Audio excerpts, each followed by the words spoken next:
Plenaria de hoy, jueves 16 de abril, la cual será presidida por la titular del Parlamento, la congresista Ana María Solórzano Flores. En estos momentos el relator viene haciendo el respectivos anuncios de mociones planteadas por los diferentes parlamentarios.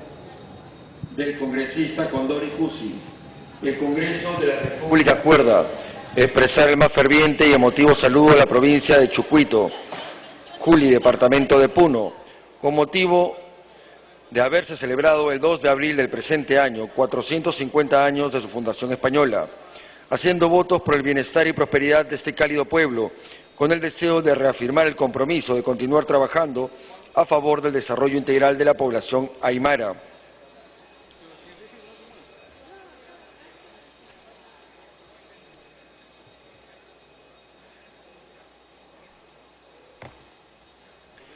Del congresista Kamalaime, el Congreso de la República acuerda saludar y felicitar a la provincia de Azángaro, en la región Puno, con motivo de conmemorarse el 8 de abril del presente año el 233 aniversario de la inmolación de Pedro Vilcapaz Alarcón, prócer de la gesta libertaria del heroico pueblo de Azángaro y del proceso emancipador de nuestro país.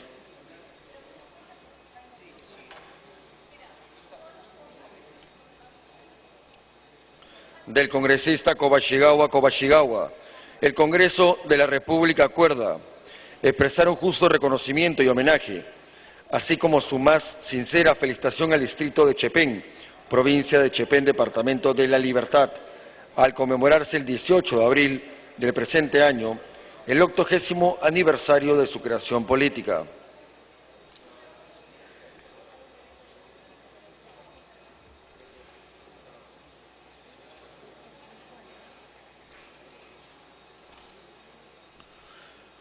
Del congresista Acuña Peralta, el Congreso de la República acuerda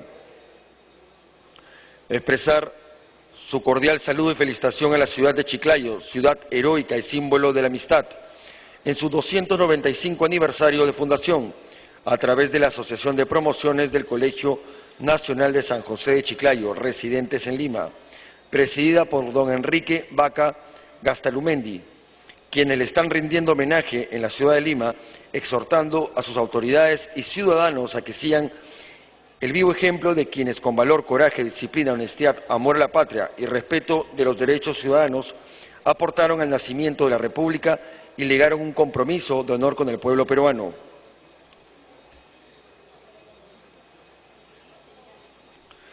De la congresista Salgado Rubianes, el Congreso de la República acuerda expresar su saludo al señor Pedro del Rosario Ramírez, alcalde del distrito de Los Olivos, y por su intermedio a los regidores, trabajadores, autoridades políticas, policiales, religiosas y a la población en general del distrito, con motivo de conmemorarse el 4 de abril, el 26º aniversario de su creación política.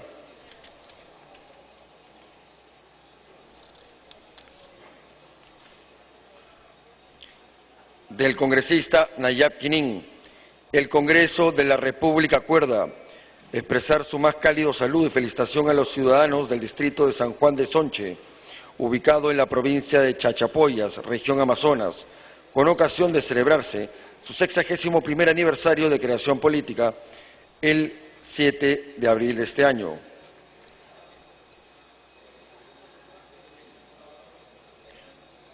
Del congresista Monterola Bregú, el Congreso de la República acuerda expresar el saludo y felicitación del Congreso de la República al equipo de inductores especialistas del Ministerio Público, quienes capacitaron al personal fiscal administrativo y médico legal de la Fiscalía Superior de Huancavelica en aplicación del nuevo Código Procesal Penal con ocasión de implementarse este 1 de abril la aplicación del nuevo Código Procesal Penal en el departamento de Huancavelica.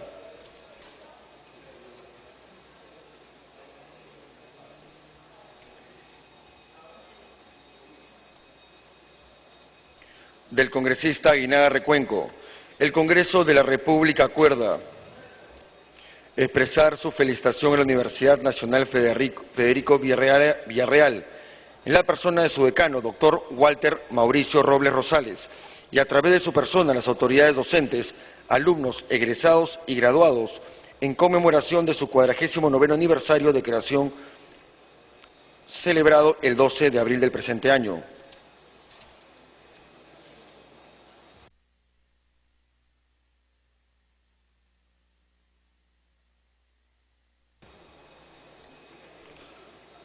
Del congresista Ruiz Loaiza. El Congreso de la República acuerda expresar el más ferviente y cálido saludo a todos los profesionales de la salud, médicos y no médicos, estudiantes de la salud y voluntarios, que ayudan con su aporte al bienestar de la humanidad con motivo de haberse conmemorado el 7 de abril el Día Mundial de la Salud.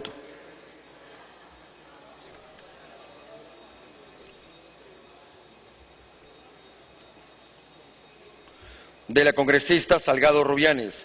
El Congreso de la República acuerda expresar su saludo al señor Manuel Velarde de Lepiane, alcalde del distrito de San Isidro, y por su intermedio a los regidores, autoridades políticas, policiales, religiosas y a toda la población del distrito, al conmemorarse el 84º aniversario de su creación política. Del congresista Tapia Bernal. El Congreso de la República acuerda expresar su cordial saludo y felicitación a todas las enfermeras y enfermeros por celebrarse el próximo 12 de mayo del presente año el Día Internacional de la Enfermería.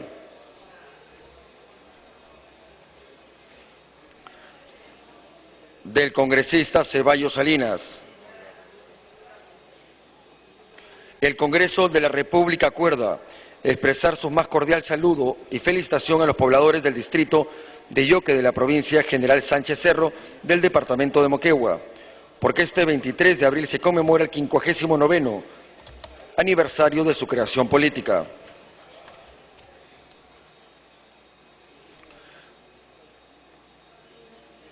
Del congresista Cerillo Basalar. El Congreso de la República acuerda expresar nuestro mayor respeto y merecido reconocimiento póstumo al mayor del ejército peruano, Fernando Pichilingüe, con motivo de haberse conmemorado el 9 de abril del presente año el 6º aniversario de su inmolación heroica como mártir de la democracia y héroe de la pacificación nacional.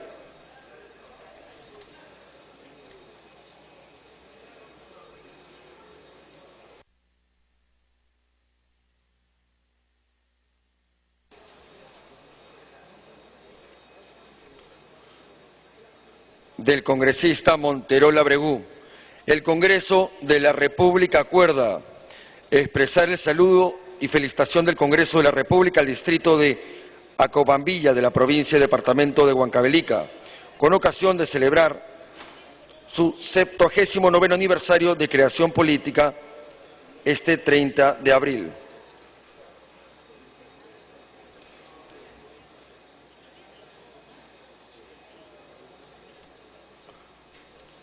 Del congresista Cuña Peralta. El Congreso de la República acuerda saludar a la ciudad de Chiclayo en la persona de su alcalde, David Cornejo Chinguel, con motivo de celebrarse este 18 de abril su 180 aniversario de creación.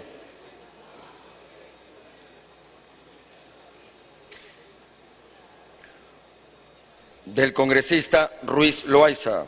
El Congreso de la República acuerda expresar un cordial saludo y felicitación a los niños y niñas que habitan en las diferentes regiones del territorio nacional, por motivo de conmemorarse el 2º domingo de abril, el Día del Niño Peruano.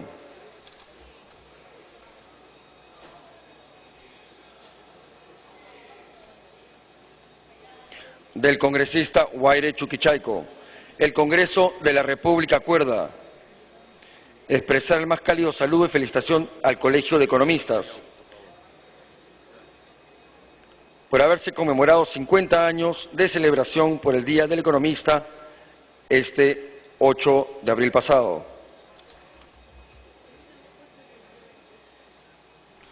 Del congresista Espadaro Phillips.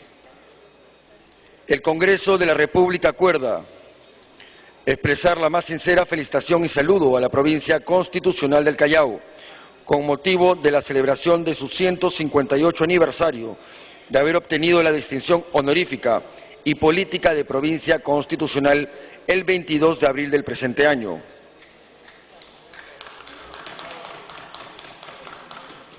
Por consiguiente, destacar, reconocer y ponderar la importancia de la provincia constitucional del Callao en las páginas más célebres y sublimes de la historia peruana y de su camino en pos de la independencia de nuestro país.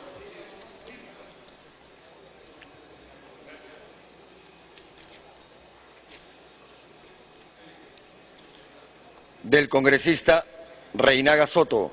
El Congreso de la República acuerda expresar su más cálido saludo y felicitación al distrito de Villa Chara, provincia de Andahuaylas, región Apurímac, al conmemorarse el 5 de abril de este año el 80 aniversario de su creación política.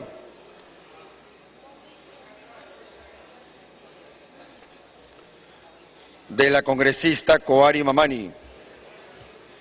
El Congreso de la República acuerda expresar el más ferviente saludo a la Confederación Campesina del Perú, en la persona de su presidente del Consejo Directivo, doña Jenny Ugarte Zubileta, y secretario general don Miguel Huerta Silva, para que por su intermedio haga extensivo a los miembros directivos, federaciones, equipo técnico y a todos sus integrantes, con motivo de haberse celebrado el 11 de abril del presente año, el 68º aniversario de su fundación institucional.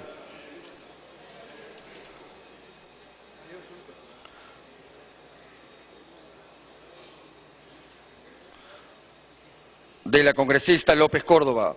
El Congreso de la República acuerda saludar al pueblo de la provincia de Santa, de la región Ancash, por el 65º aniversario de su creación política. Del congresista Castañino Lema. El Congreso de la República acuerda saludar al distrito de Las Lomas, provincia de Piura, al haberse celebrado el 3 de abril del presente año el 79º aniversario de su creación política. Del congresista Urquizo Magia. El Congreso de la República acuerda expresar el saludo y felicitación al distrito de San Isidro, en la provincia y departamento de Lima, con ocasión de celebrarse el 84º aniversario de su creación política.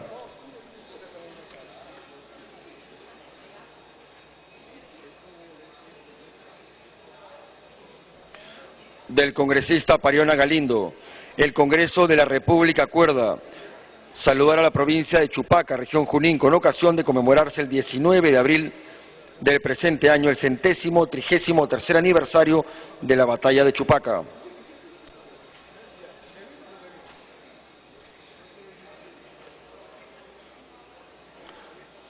Del congresista Rodríguez Zabaleta. El Congreso de la República acuerda expresar su ferviente saludo a la institución educativa César Abraham Vallejo Mendoza en la ciudad de Trujillo, departamento de la Libertad, al conmemorarse el 14 de abril del presente año el 50º aniversario de su creación institucional.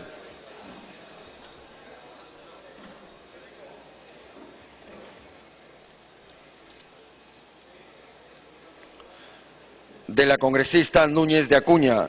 El Congreso de la República acuerda expresar las muestras de saludos al distrito de Guadalupe por sus 465 años de fundación española.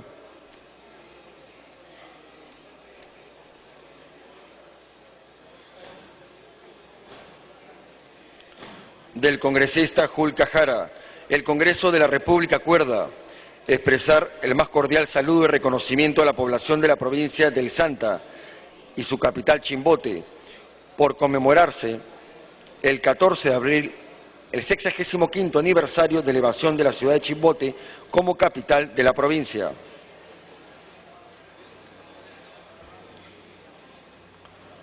Del congresista Guevara Macifuen.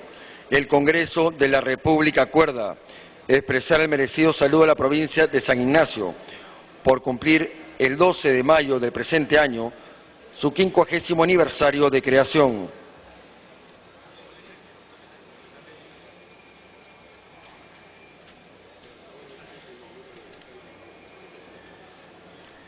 Del congresista Falconi Picardo. El Congreso de la República acuerda expresar el más cálido saludo y felicitación a las autoridades del distrito de Yanque, provincia de Caloma, departamento de Arequipa, al conmemorarse el 10 de abril del presente año un aniversario más de su creación política como distrito.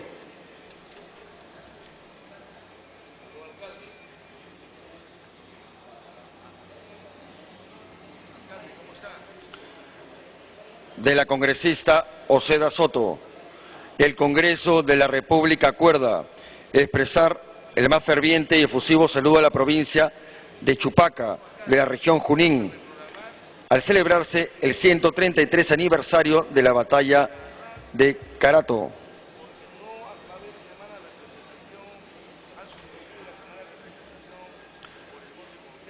Del congresista Samudio Briceño. El Congreso de la República acuerda expresar su más cálido saludo y efusiva felicitación al Seminario Bíblico Bautista de Lima por su 50º aniversario de creación en la formación de líderes y pastores para la obra evangélica del país.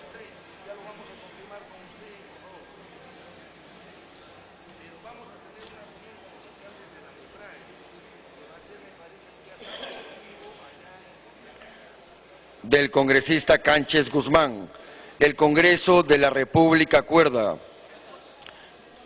expresar el más cordial saludo y felicitación al primer puerto del Callao, con motivo de la celebración de su 158 aniversario de elevación a provincia constitucional este 22 de abril del presente año.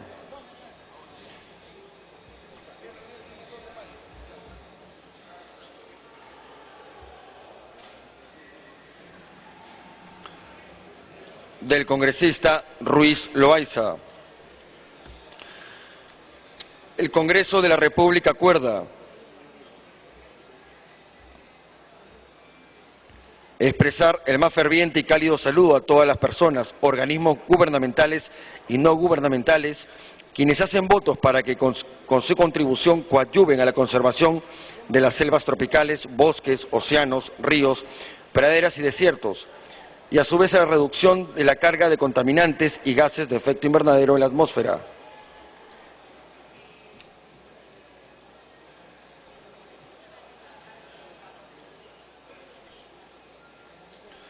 Del congresista Molina Martínez.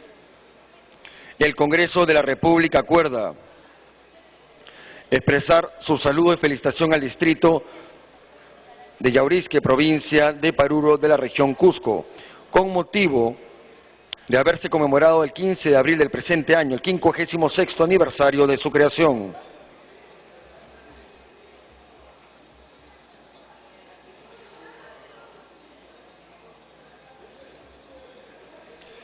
Del congresista Molina Martínez. El Congreso de la República acuerda expresar su saludo y felicitación al distrito de San Juan de Chacña, provincia de Aymaraes, de la región Apurímac, con motivo de conmemorarse este 17 de abril el 48º aniversario de su creación.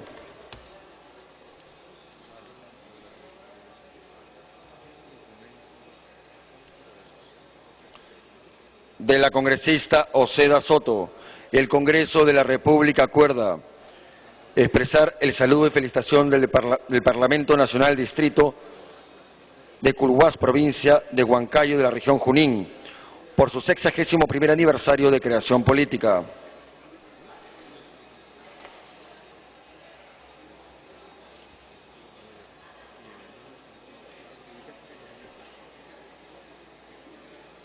De la congresista López Córdoba. El Congreso de la República acuerda expresar su más cordial saludo a la provincia de Casma en ocasión del 65º aniversario de su creación política.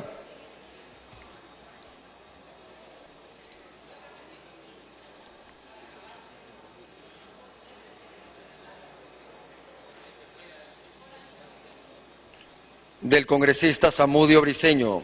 El Congreso de la República acuerda saludar al distrito de Sabandía, provincia de Arequipa, departamento de Arequipa, en la persona de su alcalde, señor Santos Alberto Salinas Valencia, con motivo de celebrarse este 22 de abril el 193 aniversario del distrito.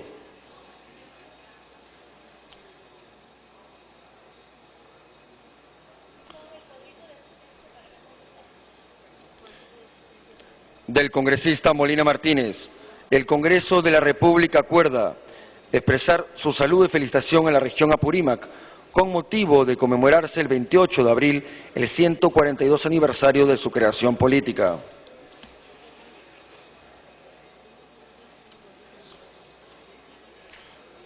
Del congresista Kobayashi-Gawa, el Congreso de la República acuerda expresar un justo reconocimiento y homenaje, así como su más sincera felicitación a la provincia de Otusco, departamento de La Libertad, al celebrarse el 25 de abril del presente año el 154 aniversario de su creación política.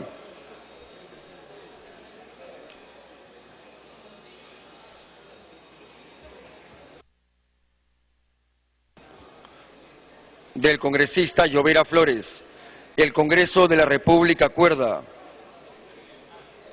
expresar su saludo y congratulaciones a la Cámara de Comercio de Lima, del Departamento de Lima, con motivo de cumplirse el 20 de abril del presente año, 127 aniversario de fundación, y hace votos para que esta digna institución prosiga por la senda de la competitividad.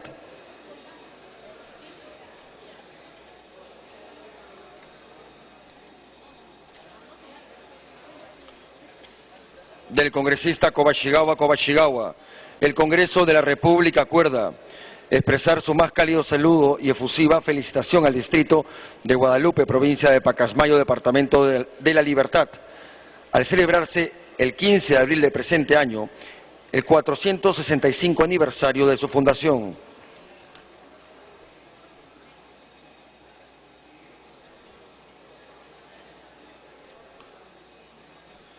Del congresista Molina Martínez, el Congreso de la República acuerda expresar su saludo y felicitación al distrito de San Isidro, provincia y departamento de Lima, con motivo de conmemorarse el 24 de abril del presente año el 84º aniversario de su creación.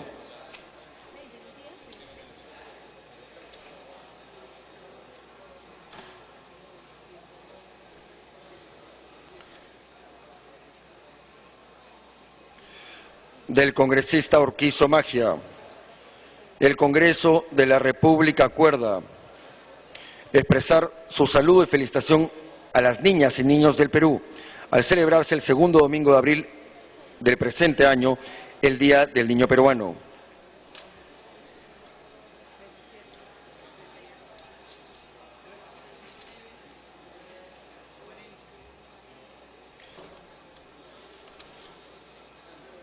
Del congresista Reinaga Soto, el Congreso de la República acuerda expresar el más cálido saludo y felicitación al distrito de Colcabamba, provincia de Aymaraes, departamento de Apurímac, al conmemorarse el 25 de abril del presente año el 53º aniversario de su creación política.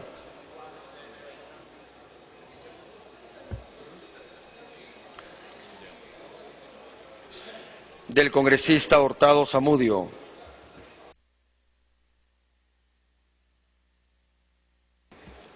el Congreso de la República acuerda expresar su más sincera felicitación a la provincia de Jauja, departamento de Junín, por conmemorarse el 25 de abril 481 años de fundación española como la primera capital del Perú.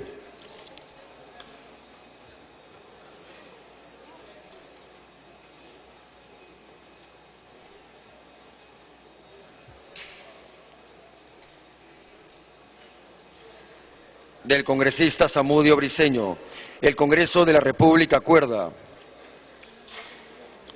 saludar a la provincia de Carabalí, departamento de Arequipa, en la persona de su alcalde, Santiago Neira Almenara, con motivo de celebrarse el 21 de abril del presente año, el 80º aniversario de su creación política.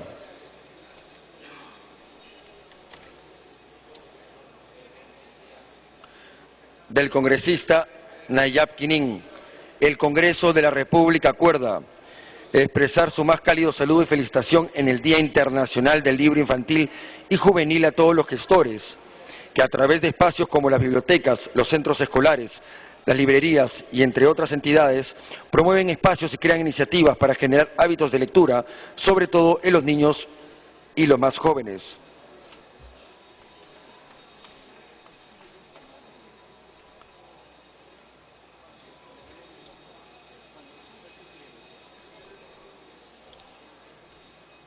De la congresista Oceda Soto, el Congreso de la República acuerda expresar el más ferviente y efusivo saludo a la provincia de Jauja, departamento de Junín, al celebrarse el 481 aniversario de su creación política.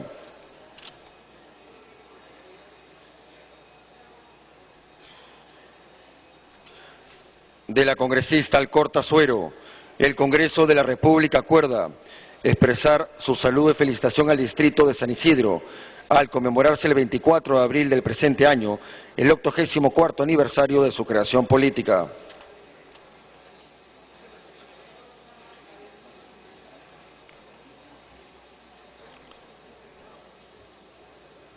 Del congresista Condori Cusi, el Congreso de la República acuerda expresar el más ferviente y emotivo saludo a la provincia de Azángaro, departamento de Puno, con motivo de recordarse el 8 de abril del presente año el heroico sacrificio de Pedro Vilca Apaza, conocido como el Puma Indomable y descendiente de los caciques de Azángaro, quien fue descuartizado por 8 caballos en 1782.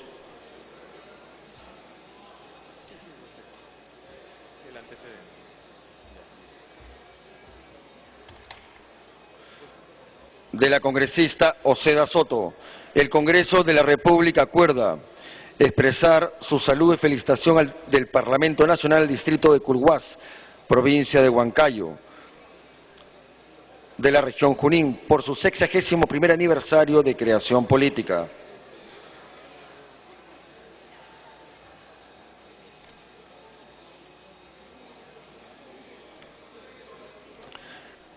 De la congresista Alcorta Suero, el Congreso de la República acuerda expresar su saludo y felicitación al distrito de Punta Negra, al haberse conmemorado el 7 de abril del presente año, el 61º aniversario de su creación política.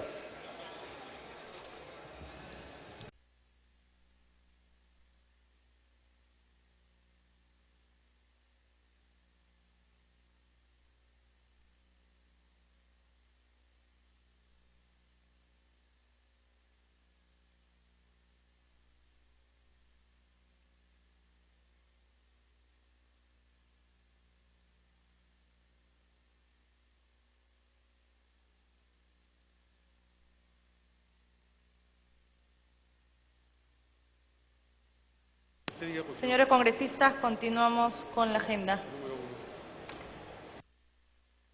Informe final con carácter reservado sobre el caso de desbalance patrimonial y un enriquecimiento ilícito y resumen ejecutivo de las investigaciones realizadas que contiene una sección con carácter reservado sobre patrimonio, bienes y rentas de exfuncionarios públicos, en mayoría realizados en cumplimiento del encargo otorgado por el Pleno del Congreso en sesión del 14 de septiembre de 2011, con motivo de las mociones de orden del día 72 y 239, los que constan de un oficio y un sobre cerrado, y 113 folios y un sobre cerrado respectivamente.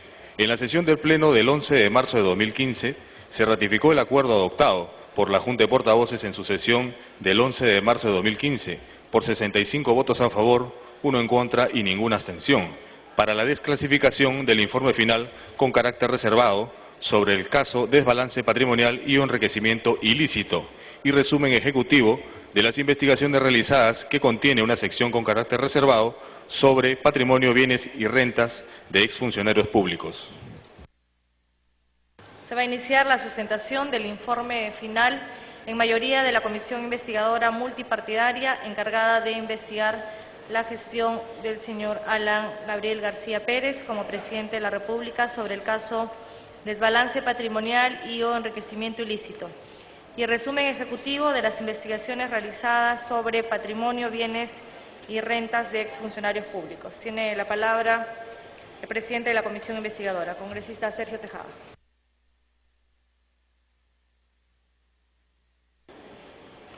Muchas gracias, presidenta. Vamos a sustentar los informes que teníamos pendientes de la mega comisión. El orden sería el siguiente. Vamos a empezar por el informe de desbalance patrimonial y o enriquecimiento ilícito. Este es un informe que tenía carácter de reservado porque contenía información protegida constitucionalmente. Sin embargo, de acuerdo al reglamento, votamos aquí en el Pleno el levantamiento de la reserva. Por tanto, el Pleno ha decidido que esta sesión sea pública y no reservada. Luego veríamos el caso de Agua para Todos, el informe del caso Coyique y el informe que contiene denuncias ciudadanas que hemos llamado de casos complementarios.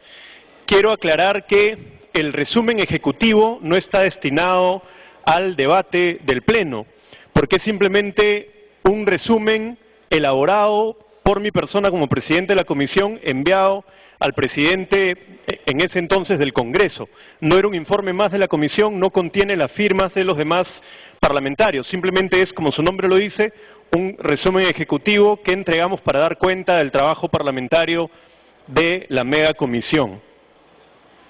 Damos inicio entonces a este primer informe de balance patrimonial y enriquecimiento ilícito. Como vamos a ver de corrido todos los informes que he mencionado, es probable que requiera, presidenta, de 40 minutos a 1 hora. Voy a tratarlo de hacer de la manera más rápida posible para poder entrar al debate. El informe de desbalance patrimonial lo que hizo fue solicitar información bancaria, información tributaria, de acuerdo a lo establecido en el reglamento, de diferentes funcionarios. También se hizo un análisis de declaraciones juradas, se hizo un análisis de registros públicos y en muchos de los casos se citó a las personas para profundizar en lo que habíamos encontrado.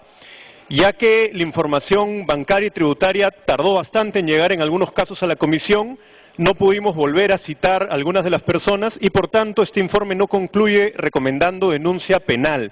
Solamente plantea en qué casos hay indicios y que esto sea profundizado por el Ministerio Público. Lo aclaro porque pueden haber personas que digan que no han sido consultadas o que cuando fueron citadas a la comisión no se les preguntó sobre estos hechos. Por tanto, solamente los enumeramos como tales, como hechos que hemos encontrado como comisión, sin establecer finalmente una recomendación de denuncia penal. Continuamos. Hemos colocado las definiciones de enriquecimiento ilícito, desbalance patrimonial, lavado de activos, de acuerdo al Código Penal. Avanzamos. Estas son las fuentes de información, como les señalaba: declaraciones juradas, registros públicos, situación tributaria, documentos producto de levantamiento de secreto bancario, documentos producto de levantamiento de reserva tributaria, situación crediticia en el sistema financiero, información del portal de transparencia del Ministerio de Economía y Finanzas, información contenida en el portal de la OCE-SEACE, consultas a RENIEC, interrogatorios a funcionarios. Hemos utilizado determinados criterios que utiliza la banca para determinar los porcentajes aproximados de los ingresos que se destinan al consumo y los que se destinan al ahorro, para ver si los ingresos se condicen con los gastos, con los egresos, con las compras de bienes, muebles o inmuebles. Continuamos. Iniciamos con el análisis del expresidente Alan García Pérez. La comisión ha encontrado que el presidente declara como remuneraciones en el periodo 2006-2011 como presidente de la República 16.000 soles. Asimismo, declara tener acciones en una empresa junto a Luis Nava llamada Popuventas. Declara además poseer 3 armas y declara ahorros y fondos mutuos por 821.904 soles en la declaración jurada 2006 y a la declaración jurada 2011 1.409.690. Como obligaciones a su cargo señala algunas deudas: préstamo hipotecario ante el Banco Continental, ante el BIF, por diferentes montos, que varían también las declaraciones juradas.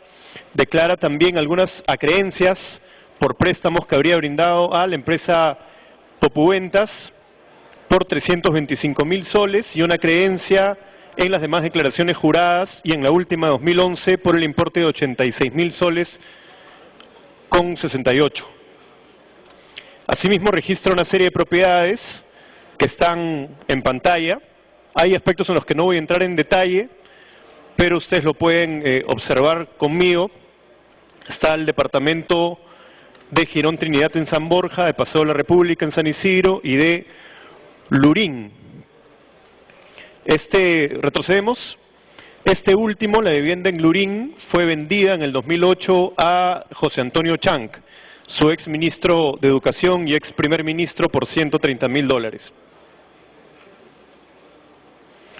Del análisis que hemos hecho con respecto a los ingresos y egresos, como les decía hace un momento, hemos determinado que no se encuentra, al menos a este nivel de la investigación, un desbalance patrimonial. Esto, como les decía, en base a los gastos personales y familiares en porcentajes como los establece la banca, que es un criterio que nos pareció estándar para utilizar como mega comisión. Sin embargo, continuamos, hay algunos elementos que han llamado la atención. Aquí hay algunos aspectos relevantes que hemos encontrado, como por ejemplo que el ex gerente general del Ministerio Público en el periodo de Peláez Bardales había tenido poderes otorgados por el propio García Pérez sobre sus hijos menores desde el 91 hasta el año 2013, es decir, incluido todo el periodo en que fue presidente de la República. Hemos encontrado también que en abril de 2011, ante notario, García Pérez y Pilar Nores deciden sustituir su régimen de sociedades gananciales por el de separación de patrimonios. Encontramos también que García Pérez en agosto de 2011 fue nombrado director de la empresa Crisol, junto a Jaime Carvajal y José Antonio Chang, y que después de haber sido presidente, el expresidente alquiló el inmueble de propiedad del señor Jorge Vaca Campodónico, recordando que dicha persona se encontraba con un proceso seguido por delito contra la administración pública.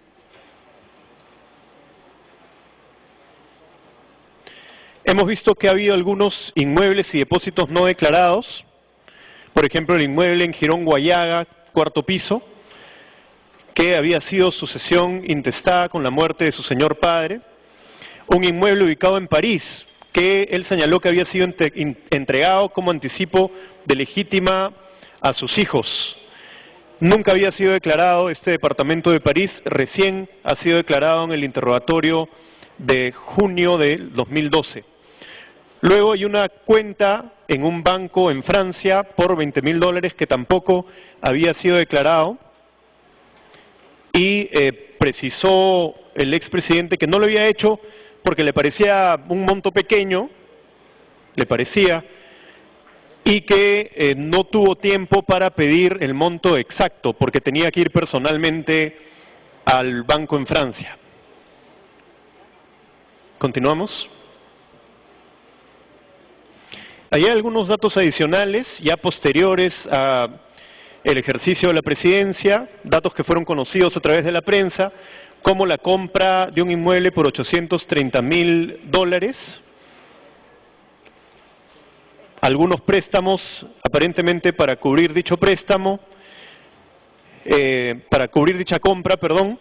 Nos llamó la atención también que quien fue afianzador solidario del préstamo fue la Universidad San Martín de Porres, donde trabaja el expresidente.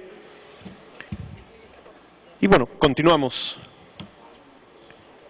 Encontramos también que la empresa Bengoa, que había sido beneficiada durante su gobierno con importantes contratos, lo nombra parte del Consejo Asesor Internacional en calidad de vocal remunerado. Él señaló que se le había convocado como experto en cambio climático. Sin embargo, esto nos ha dejado algunas dudas. Él El Consejo tiene funciones de asesoramiento técnico y consultor del Consejo de Administración. Según su reglamento, para ser nombrado asesor, este no debe mantener intereses contrapuestos o que compitan con la actividad de la sociedad, sea de carácter técnico o financiero. Se señala además que el cargo tiene un plazo de 2 años. Y que los profesionales especialistas deben ser en economía, ciencia e hidrocarburos. Seguimos, por favor. Eso es lo encontrado con respecto al expresidente. Si nos ha llamado la atención algunos vacíos en las declaraciones, algunas cuentas, algunas propiedades que no habían sido declaradas. Y creo que más importante es algunos aspectos saltantes que hemos visto en el entorno. Pasamos al caso de Luis Nava Guibert, que fue su secretario general durante prácticamente todo el periodo, hasta la última etapa en que fue nombrado ministro de la Producción. En la investigación, por distintos hechos que encontramos en declaraciones y en prensa, se incluyó también a la familia de Nava Guibert y al estudio de abogados Nava y Huesa. El estudio de abogados principalmente porque fue mencionado en el caso de los petroaudios. En uno de los audios, Rómulo León señalaba que para que una empresa pueda ganar una licitación debía pasar por el estudio. Luego, durante ese proceso que fue ya el anterior Parlamento, Luis Nava señaló que eso era falso, pero por los distintos testimonios nos pareció importante conocer qué pasaba con las cuentas de Nava y Huesa.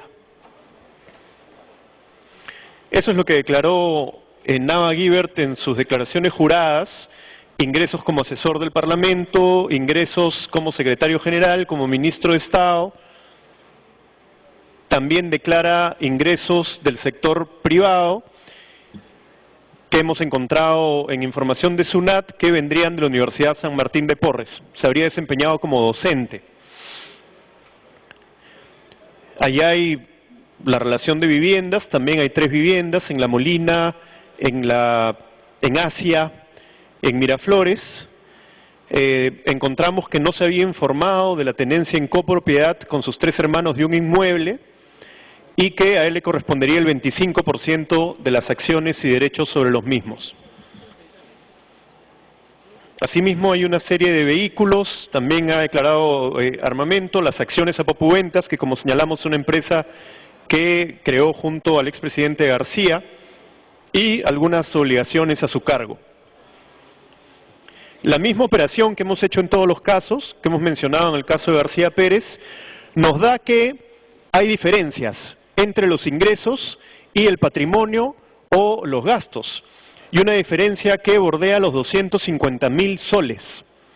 Esto, por supuesto, nos ha llamado la atención y está colocado, lo que podría ser un indicio de desbalance patrimonial.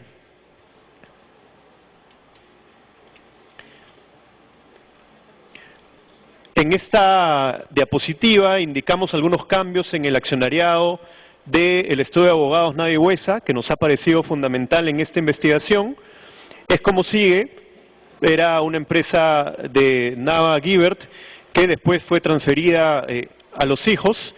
Es importante mencionar la relación que ha tenido con Genaro Vélez Castro, que es actual abogado del expresidente García Pérez, Huesa Panizo, quien registra varias visitas a Palacio de Gobierno, y Néstor Valquinojosa. Continuamos. Lo que hemos visto es que el estudio registra un incremento significativo en sus ventas anuales. Vemos el año 2006 como año base, los montos son de 892.000 soles, y vemos el año 2010, para tomar un ejemplo, que alcanzan los 1.700.000. Es decir, es un incremento del 90% en las ventas. Y ahora vamos a ver por qué. Muchas de las empresas que tuvieron contratos con el Estado, contratos importantes, pasaron por el estudio Nava y Huesa en el periodo en el que el expresidente ejercía su función. Vemos algunos bancos, vemos algunas empresas de diversos rubros, vemos algunas mineras, vemos constructoras, Vemos azucareras, está Casagrande, Cartavio. Vemos algunas empresas que tuvieron muchas obras, como Odebrecht, Petrobras. Vemos algunas universidades, entre otras. Continuamos. En el periodo 2006-2011, la empresa Odebrecht Perú Ingeniería y Construcciones S.A. individualmente registra ingresos por contratos con el Estado por 170 millones de soles. En los años 2006 y 2007, cuando tenía vínculo comercial con el estudio Nava y Huesa, obtuvo ingresos por 34 millones de soles. Ahí vemos la relación en los cuadros. Según el registro de visitas de Palacio de Gobierno, Luis Nava Guibert se reunió con el señor Jorge Simoes Barata, representante de Odebrecht Perú, en varias ocasiones. Aquí se registran 3 oportunidades, pero hay reuniones también con el expresidente García. Petrobras también fue cliente del estudio Nava y Huesa. En el año 2006 se dio un memorando de entendimiento entre Petrobras, Perupetro y Petroperú para el desarrollo de inversiones en exploración, producción, transporte, transformación y distribución de hidrocarburos. Se inicia una serie de actividades con esta empresa. También en el año 2006 se da la creación de una comisión mixta permanente en materia energética, geológica y de minería entre el Ministerio de Energía y Minas del Perú y de Brasil. El objetivo incluía la modernización de la refinería de Talara. Petrobras firmó 6 convenios de evaluación técnica con Petroperú, correspondientes a los lotes 26 y 31 del Marañón. Se verificó también que Petrobras es cliente del grupo Odebrecht. Continuamos. Aquí hay otras empresas que igualmente han brindado servicios o han requerido los servicios del estudio Nava y Huesa. Quisiera mencionar algunos en especial. Nos ha llamado la atención mucho el caso de Caliza Cemento Cinca. Esta empresa en marzo de 2007 inaugura una planta productora de cemento, una planta privada, que es inaugurada por el propio expresidente Alan García. Y muy poco después, unos meses después, registra pagos al estudio Nava y Huesa. Es decir, aquí no podríamos descartar la hipótesis de que el expresidente iba a inaugurar la planta, le daba cierta importancia, cierto protagonismo con la cobertura de los medios de comunicación y 2 meses después debía pasar por el estudio Nava y Huesa. Ahí encontramos una tabla donde registra pagos individuales también a los hijos de Nava Guibert. Hay pagos también del estudio, además de los ingresos normales. Hay también un pago que ha llamado la atención por parte de Relima Ambiental y Transportes Don Reina, que es otra empresa que ha llamado la atención de la mega comisión en esta investigación.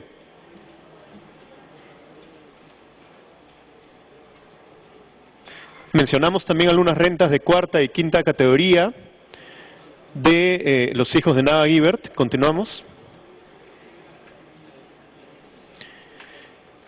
Ingresos que suman en total $232.000, 152.000 soles y 20.000 euros, que no hemos encontrado justificación en las actividades comerciales. Hay información también de inmuebles. En el caso de Jean-Pierre Nava Mendiola adquirió 3 inmuebles el 2010, uno el 2011 y otro el 2012. José Antonio Nava Mendiola adquirió también un automóvil en 2006 y un inmueble en 2009. Y Nava Mendiola junto a su esposo un inmueble en 2010 y 2 inmuebles en 2012. Esta es información general, pero se podría profundizar la relación y el origen de los ingresos. Continuamos. La empresa Transportes Don Reina también llamó la atención. Es una empresa fundada en el año 95 por la familia de Nava Guibert junto con Huesa Panizo, que ha sido también socio del estudio Nava y Huesa. Nava fue presidente de esta empresa hasta su renuncia en el 2006. Luego quedan como directores José Nava Mendiola y José Alberto Huesa Panizo y Gustavo Antenor Jorge Rojas. Su capital social fue de 15.500 soles y en 2011 aumentó a 245.000 soles y tan solo 7 meses después, a 1.345.000 soles, un incremento bastante significativo.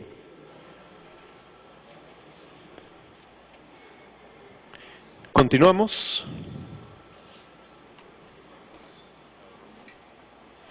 Luis Nava Guibert, 3 días antes de que asuma el cargo de secretario general, renunció al directorio de Transportes Don Reina, que por cierto registra la misma dirección fiscal que la empresa Comunicore S.A. Transportes Don Reina y Transportes Don Reinaldo, de propiedad de un 93.5% y 99% de José Antonio Nava Mendiola, mantienen vínculos con las siguientes empresas: Constructora Sirius, Vega Upacá, Relima Ambiental, Constructora Upacá y Conirsa, las que han sido proveedoras del Estado. En el caso de la empresa Conirsa, se determinó que en virtud del acta de sesión de directorio de fecha 14 de enero de 2008, se acordó vender al Banco BBVA, el Banco Continental, los 10 camiones que se detallan a continuación por un monto de 1.005.090 soles. Oh, sí, exactamente. Esos son los camiones. Lo que hemos encontrado es que estos eran camiones que habían sido propiedad de Odebrecht, que fueron vendidos a este banco y después fueron adquiridos por Transportes Don Reina y Transportes Don Reinaldo. Y los hemos encontrado por el número de serie, no por la placa. Continuamos.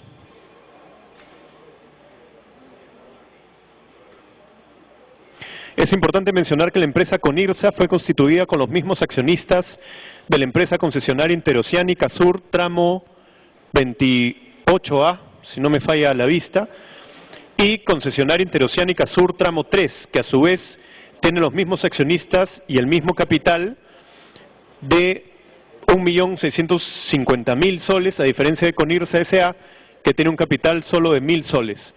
Ambas concesionarias fueron constituidas mediante escritura pública en 2005 ante el notario Eduardo Laos Lama, en la que figuran los siguientes socios fundadores: Odebrecht, Ingeniería y Construcción S.A., Grañe Montero S.A., JC Contratistas Generales e Ingenieros Civiles y Contratistas Generales S.A. Es decir, habría una relación con Odebrecht y con la Interoceánica, en la cual la empresa Transportes Don Reina podía brindar estos camiones para estas obras.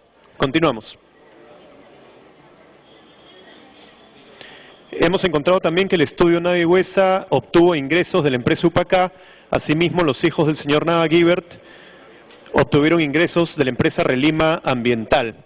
Existe un crecimiento importante de Transportes Don Reina hasta alcanzar 40 vehículos a la fecha, contando con un reducido capital en relación al endeudamiento sostenido entre los años 2008 y 2011, hallado por la Central de Riesgos de la SBS por un total de 3.573.578 nuevos soles. Continuamos con el caso de Aurelio Pastor. Él ocupó el cargo de congresista de la República en el periodo 2006-2011 y ministro de Justicia de julio del año 2009 a marzo del año 2010. Se incluyeron en estas investigaciones algunos familiares y algunas personas que por vínculos empresariales aparecían muy cercanas a él, como Marco Aurelio Pastor Reboreo, que es en verdad un familiar, un primo, Juan Pedro Pomarino Petzia y Juan Óscar Alberto Febres Moscoso, con quien tiene vínculos empresariales. Las remuneraciones que registra son, como se ven en pantalla, su remuneración de congresista, su remuneración de ministro de Estado, y en el sector privado registra en 2006 un monto de 2.000 soles y en la declaración jurada 2007 un monto de 5.000 soles. Esos son los inmuebles declarados en la declaración jurada: en San Isidro, una vivienda, otra vivienda en el Golf en San Isidro y una tercera vivienda adyacente, entendemos, al lado de esta vivienda del Club El Golf. En cuanto a bienes muebles, en la declaración jurada registra el valor de 140.000 soles y en la última declaración jurada de agosto 2011, 187.000 soles, es decir, un ligero incremento. En cuanto a joyas, declara un valor de 50.000 soles, declara también una camioneta por 30.000 soles y otra por 17.000, una camioneta 4x4 registrada en 2007 por 90.000 soles y que la última declaración es de 60.000 soles, entendemos por depreciación.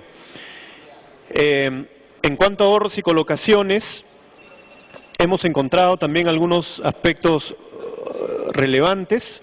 Concluye la declaración jurada con ahorros por 110.241 soles. Se ha registrado también las obligaciones a su cargo, algunos préstamos con diferentes entidades bancarias. Hay un préstamo que no conocemos su origen, ni tampoco el origen de los fondos con los cuales lo canceló. Todo está en el informe. Y hay otros bienes también que nos ha llamado la atención, que esto sí quiero decirlo con más detalle. En 2007 se registra un inmueble de su esposa en La Victoria por un valor de 70.000 soles y acciones en la empresa Aguaxiaco, Logística del Oriente, por un valor de por un total de 71.000 soles. En 2008 registra un inmueble de su esposa, las acciones de la mencionada empresa y las acciones de la empresa Alas de Altomayo. Disculpen, hay un error en la diapositiva. Y TRP Huancayo, ambos por 1.000 soles, todo por un valor total de 73.000 soles. En 2009 se registra el inmueble de la esposa, las acciones de las tres empresas por un total de 137.000 y en 2011 esto asciende a 250.000 soles. Luego del análisis entre los ingresos y los egresos, hemos encontrado que podría existir una diferencia de 450.000 soles. Utilizando el mismo procedimiento que hemos utilizado en el caso del expresidente García y Luis Nava Guibert, podría haber indicios de un desbalance patrimonial por bienes inmuebles que no se condicen con los ingresos. Continuamos. Señalamos hace un momento que nos había llamado la atención las empresas constituidas. Ahora entramos en mayor detalle. Mientras se desempeñaba como congresista de la República, constituyó una empresa junto con el rector de la Universidad Alas Peruanas.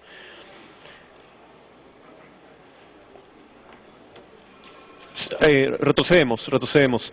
También constituyó la empresa Inversiones Alas de Altomayo, junto con Wilder Trujillo Reina, y nuevamente con el rector de la Universidad Alas Peruanas.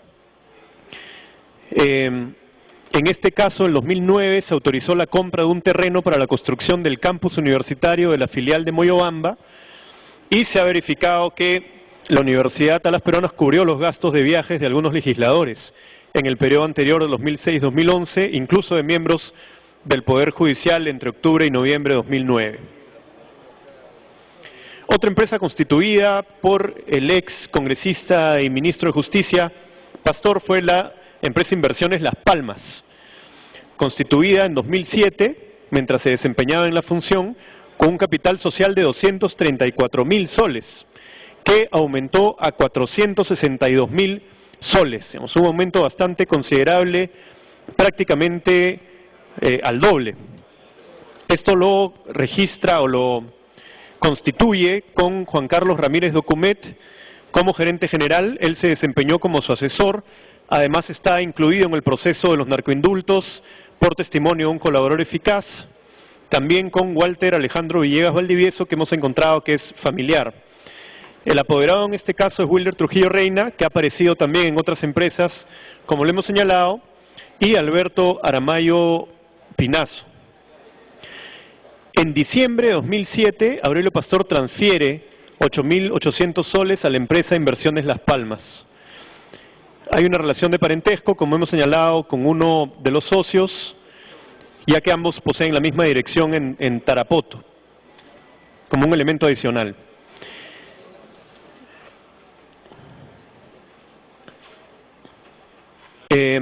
Otra empresa es RDR Logística e Importaciones.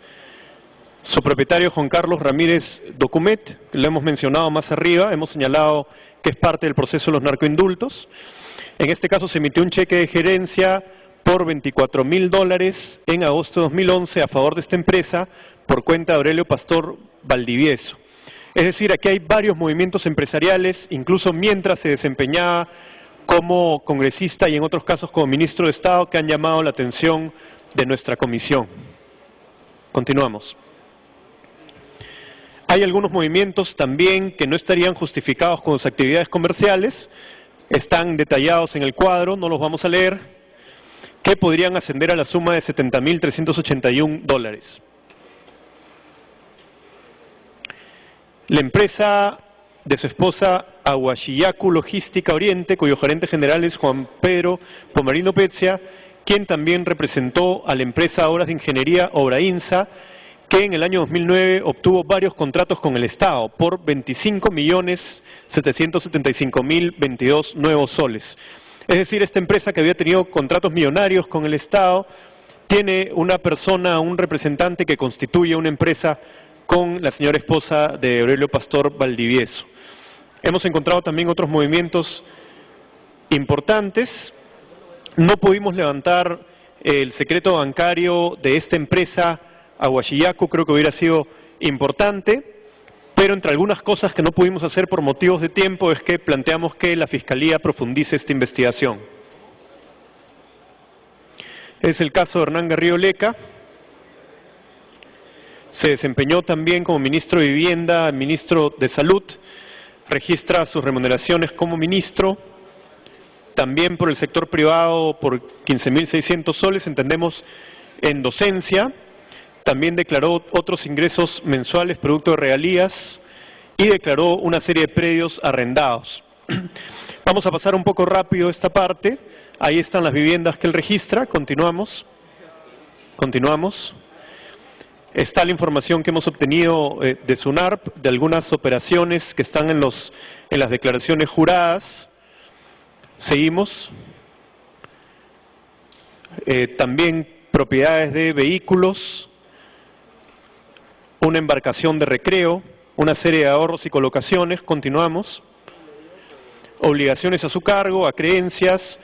Hemos encontrado que se generan muchas empresas que luego se dan de baja, se declaran en quiebra y que no terminan pagando impuestos.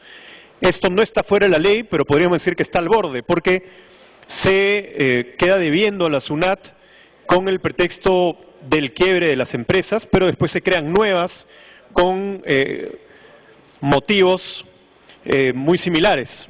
Continuamos. Está, por ejemplo, Acciones Alpamayo, que en las declaraciones juradas del 2006 y 2007 registran una inversión de cerca de 2,5 millones de soles. En última declaración jurada se registra un monto similar, un poco inferior.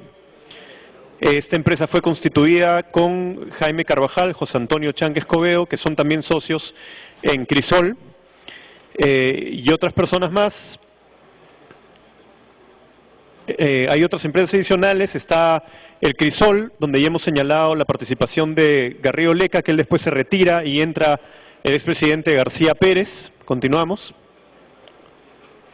Ahí está la relación de ingresos y egresos. No hemos encontrado presunción de desbalance, al menos a este nivel. Continuamos. Lo que sí hemos encontrado, que ha llamado mucho la atención, es vinculación laboral, empresarial con distintas empresas, varias de ellas que ganaron contratos con el Estado y ha terminado el periodo 2006-2011. Aparece, por ejemplo, Norandina Consultoría de Transporte, del rubro de consultoría y asesoría de transportes, H&W Inversiones, Desarrollos Alcantay, Empresa Agraria Azucarera Andahuasi, AKD Fútbol. Hay numerosas empresas vinculadas a Hernán Garrido Leca. Continuamos. La empresa Full Chamba, la empresa Corporación SICAN S.A. con deuda coactiva por 5 millones. Continuamos. La empresa Innova Andina, por la que Garrido Leca recibió pagos también Una interrupción. Sí, me solicita. Congresista. ¿Interrupción o cuestión de orden? Una Le interrupción. pregunto otra vez a usted, Presidenta. Tiene una interrupción, congresista Mulder. Presidenta, es un tema elemental de la legítima defensa que nosotros vamos a alegar a lo largo del debate que va a haber ahora. Lo que no puede haber, Presidenta, es fotógrafos que acaban de huir tomando fotos a nuestros documentos permanentemente y de manera ostensible. ¿Con qué fin? ¿Con qué fin? De saber qué cosa es lo que nosotros vamos a decir, qué es lo que subrayamos, qué es lo que vemos, cuáles son nuestros argumentos de defensa. Pido, por favor, que se desaloje toda esta parte de los periodistas, Presidente.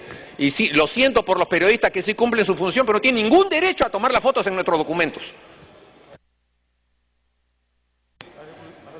Le hago una invocación a los señores periodistas de, por favor, guardar la compostura del caso.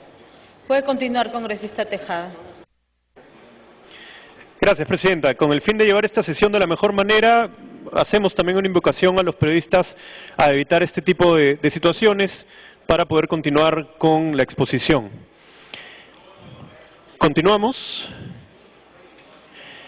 Hay varias empresas que realizan pagos importantes al exministro, como Contugás, pagos por 537.000 soles, bastante elevados.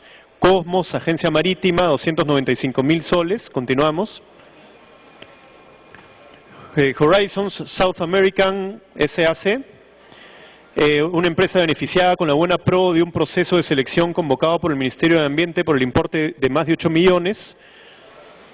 Casi un mes después de este proceso de selección, el señor Garrido Leca recibió pagos de esta empresa por los importes de $30.000 y $3.800, respectivamente. Balbi Consultores también le da pagos al exministro. Continuamos. Savia Perú, esto nos ha llamado mucho la atención, porque registra pagos de esta empresa el año 2010 por un monto aproximado de 128.000 soles. Se solicitó a Savia Perú unos informes sobre estos pagos y se aprecia que la cifra remitida por la SUNAT es superior a la informada por la empresa. Es decir, se puede haber declarado por algún motivo más a la SUNAT de lo que la empresa declara haber pagado. Lo curioso de Savia es que esta es la empresa resultante de la compra de Petrotec, que la compra una empresa coreana y una empresa colombiana y luego cambia de nombre, y al poco tiempo Hernán Garrido Leca recibe pagos de esta empresa. Continuamos. Hay otros pagos adicionales que están registrados. Continuamos. Otros pagos bastante interesantes y que han sido motivos de controversia en este Parlamento y por el periodismo son los de Global CST. Como recordarán, aquí se cuestionó mucho una asesoría israelí de defensa que habría contenido algunos indicios de ilícitos, y esta empresa le pagó montos importantes a Garrido Leca, 369.000 soles. Varias personas han declarado que Garrido Leca introdujo esta empresa a algunos funcionarios del Estado. Nuevamente está otra empresa como Alex Stewart International, la compañía internacional Columbia, con pagos bastante importantes durante el periodo anterior, 2006-2011, pero ya cuando Garrido Leca no era ministro de Estado. Continuamos. Continuamos. Vemos en el cuadro también otros movimientos. Continuamos. Continuamos, estoy haciendo un esfuerzo por llevar rápido porque esta es una exposición bastante larga. En el caso de José Antonio Chang, hemos evaluado también sus cuentas, sus remuneraciones como ministro de Estado, sus remuneraciones como rector de la Universidad San Martín de Porres, que en octubre de 2009 a marzo de 2011 ascendían a 2.462.852, es decir, 112.000 soles mensuales, como rector con licencia con goce de haber. En abril de 2011 aumenta el ingreso mensual al más del doble, casi al triple, a 294.156 soles mensuales. En el informe de colegios emblemáticos se verificó la existencia de un vínculo laboral y comercial entre el exministro con la Universidad San Martín de Porres cuando era funcionario de gobierno.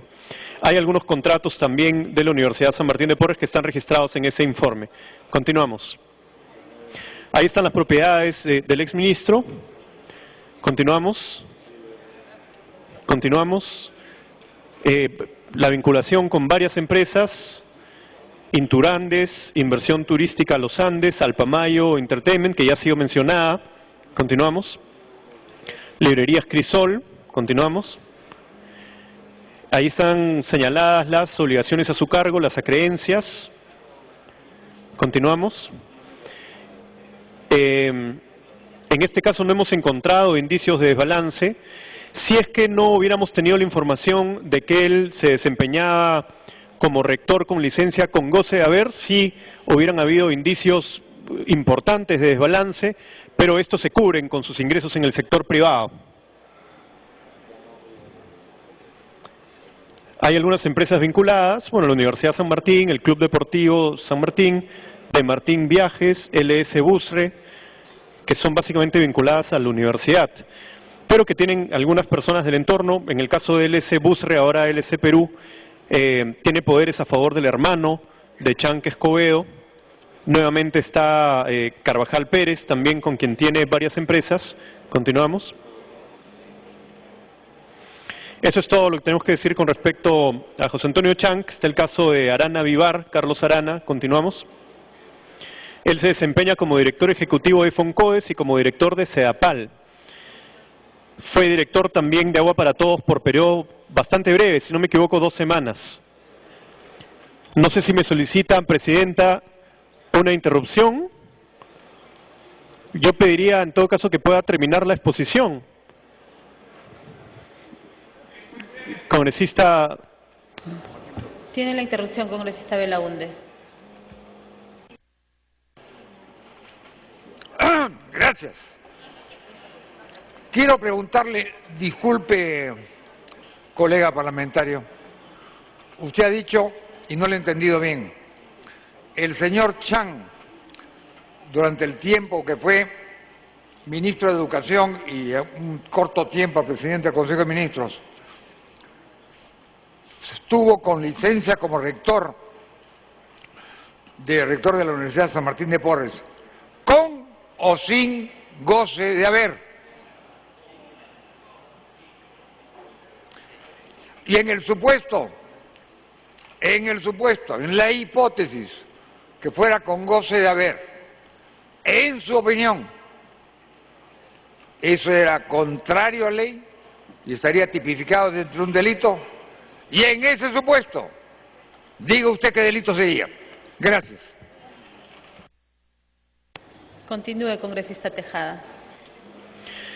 Efectivamente, a partir del año 2009, el exministro de Educación, congresista Belaunde, le respondo a su pregunta, deja de ser rector con licencia sin goce de haber y pasa a ser rector con licencia con goce de haber. Para nosotros esto crea un vínculo con la Universidad San Martín de Porres que genera posible conflicto de intereses, porque no está suspendido el vínculo laboral. El informe no lo señala de esa manera porque lo que nos interesa es ver aquí posible desbalance patrimonial, un enriquecimiento ilícito. Sin embargo, en el informe de colegios emblemáticos sí se señala ese impedimento, porque recordemos que la Constitución señala que el ministro de Estado no puede tener intereses privados, no puede gestionar intereses privados, no puede tener relación con empresas, y si estás con licencia sin goce de haber, hay una relación laboral que a nuestro juicio cambia cuando pasa a ser con goce de haber, pero esa es materia de debate, no está aquí, pero le respondo a su pregunta, si era con goce de haber a partir del año 2009. Regresando al caso de Arana Vivar, ahí están sus ingresos registrados por Foncodes, 14.000 soles, en Sedapal en diferentes momentos, un ingreso de 2.704 soles y el sector privado 1.500, no se indica cuál es el origen. Hay diversos bienes inmuebles registrados, continuamos. Vehículos, una camioneta, un jeep, obligaciones a su cargo registrados en las declaraciones juradas. Pasamos. Y del análisis no hemos encontrado indicio de desbalance patrimonial.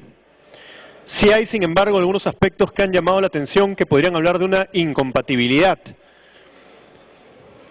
Aquí hay una serie de empresas vinculadas a Arana Vivar, son bastantes, tanto como accionista y director, como en calidad de gerente general. Vemos Corporación Constructora S.A., Horizonte Contratistas Generales, Constructora Cimientos del Perú, Vivendi Consultora, Constructora Cimientos Peruanos, Daga Construcciones, Agua y Democracia, entre otras. Continuamos. Estos aspectos sí vale la pena ser resaltados. El consorcio Ayacucho le realiza un pago a Arana Vivar por concepto de mejoramiento en la elaboración del expediente técnico del proyecto Implementación del Sistema de Agua Potable, Sistema de Alcantarillado y Tratamiento de Aguas Residuales de la localidad de Huascaura, en Moyopata. Esto es en noviembre de 2008. Del reporte de SUNAT se establece que estos pagos fueron realizados cuando el señor Arana Vivar era director ejecutivo de Foncodes. Aquí nosotros encontramos claramente una incompatibilidad. JC Constructora SAC. Se encuentra también que recibe a través del Banco Continental un aporte, un ingreso. El año 2007 fue beneficiado con obras en la Municipalidad Distrital de Miraflores por un monto de 30.513 nuevos soles. Asimismo, se verificó que esta empresa, en consorcio con otras, obtuvo la buena pro para la instalación del sistema de alcantarillado en el caserío Pedregal Chico, distrito de Catacaos, por un monto de 1.822.239 soles. Los montos que, retrocedemos, los montos que él percibe por esta empresa son de 4.746 soles, 29.453 y 34.000 soles. Seguimos. Hay otras empresas que tienen participación de Carlos Arana que fueron beneficiadas con contrataciones del Estado. Está Corporación Constructiva S.A., está CJ Constructores, está el consorcio CEIBO y Company ARL. Presidenta, reiteramos por favor a nuestros amigos, los señores y señoras periodistas, que se evite este tipo de situaciones para que no sea aprovechada para detener el debate. Vamos a tener que proceder a retirarlos. Por favor, les pediría nuevamente el respeto a los señores parlamentarios. El respeto de todos los parlamentarios, señora presidenta. Congresista Tejada, la congresista Alcorta pide la palabra. Una interrupción, por favor. Sí, presidenta, gracias. La prensa viene a cubrir la ocurrencia del Congreso, del Pleno, el desarrollo, pero no viene para eso cuando se rasca uno la nariz o cuando se mete la regla en el anteojo. Para eso no ha venido la prensa. Si no aprenden a cubrir y van a afectar a los que sí lo hacen bien profesionalmente, porque hay prensa de primera, pero hay otros que son pues, baratera, van a tener que sacrificarse y vamos a tener que desalojar a todos. ¿Eso es lo que están buscando? Se lo estamos diciendo abiertamente, que los otros periodistas que cumplen bien su labor y profesionalmente lo hacen, que cuiden que los otros no les valoren para no sacarlos a todos. Así de claro. Gracias. Gracias, congresista Alcorta. Congresista Tejada, tiene la palabra. Muchas gracias, presidenta. Reiteramos el pedido, por favor, no queremos incidentes en el debate. Recuerdo que hemos tenido ya 2 interrupciones y una cuestión de orden, por lo tanto no voy a poder dar más interrupciones durante este periodo de la exposición. Esas son las empresas que han sido beneficiadas con contrataciones con el Estado y que han tenido cierta participación del señor Carlos Arana. Corporación Constructiva, CDJ Constructores, Consorcio CEIBO y Company ARL, JC Constructora SAC, CEIBO y Company ARL, ya no en consorcio con Constructora GC, sino individualmente. Ahí están los montos, son montos bastante elevados que han tenido estas empresas. Continuamos. El caso de Pedro Morales González es importante para la comisión. Él no es militante aprista, hay que señalarlo. Él ha sido jefe de la Oficina de Infraestructura Educativa y fue investigado en el marco de los colegios emblemáticos. Sin embargo, aquí hemos encontrado varios aspectos muy saltantes. Ahí están los cargos ocupados por él. Lo que nos interesa específicamente es el cargo de OINFE, de la Oficina de Infraestructura Educativa del Ministerio de Educación. Él ingresa en febrero de 2010 y se quedó hasta el final en el cargo. Continuamos. Ahí están las propiedades registradas, son varias propiedades en Huacho, en Huaura, en Supe, algunos depósitos también en Surco. Continuamos. Hay otros aspectos que ha resaltado la Comisión sobre hipotecas y operaciones financieras con respecto a estos inmuebles. Hay un contrato de hipoteca que estableció BBWD Contratistas Consultores, el consorcio FIM y el consorcio Paramonga, como beneficiarias con pólizas de seguros de caución de la compañía de seguros Latina, Seguros y Reaseguros, garantizado con los inmuebles del investigado. Es decir, él puso sus inmuebles como garantía. Las 3 empresas beneficiadas con esta garantía tuvieron contratos con el gobierno regional de Lima cuando él se desempeñaba como gerente de infraestructura. Estos son aspectos ajenos a la gestión de gobierno 2006-2011, pero están colocados en el informe porque es importante que el Ministerio Público los pueda ver. Vamos a continuar entonces a lo que sí corresponde a OINFE. Continuamos. Hemos encontrado un presunto desbalance que podría alcanzar hasta 1.986.000 soles, bastante elevado, que se origina en una serie de ingresos no justificados con sus actividades privadas o públicas y se originan también en un cuestionado préstamo que él dice realizar por 800.000 soles a una empresa minera, que no se le habría pagado. Ese préstamo aparece como una creencia que la verdad es bastante cuestionable porque no se sabe en principio de dónde tenía 800.000 soles para prestar a una empresa que en ese momento no había entrado en operaciones. Continuamos. Estas son las empresas vinculadas a este exfuncionario. Continuamos. De la información recibida por SUNAT se ha identificado pagos por renta de 4ª categoría a este señor cuando era jefe de OINFE, distribuidora Vicky Eva, que le hace un pago de 50.000 soles, al año siguiente le hace otro pago de 50.000 soles, al mes siguiente recibe un pago de 90.000 soles de constructora Sarmiento Sánchez.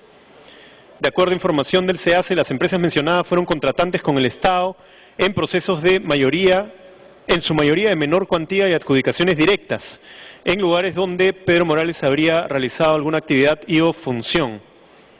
Continuamos. Continuamos. Ahí están los movimientos bancarios de este funcionario de OINFE o exfuncionario. Continuamos. Hay varios movimientos que hemos encontrado irregulares.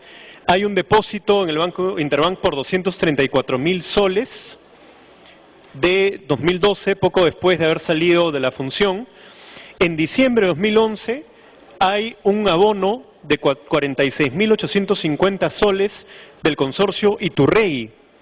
El consorcio Iturregui había participado como contratista en la remodelación de colegios emblemáticos por 19.702.000. Nos ha llamado la atención que aproximadamente un año después recibe este pago por 46.000 soles.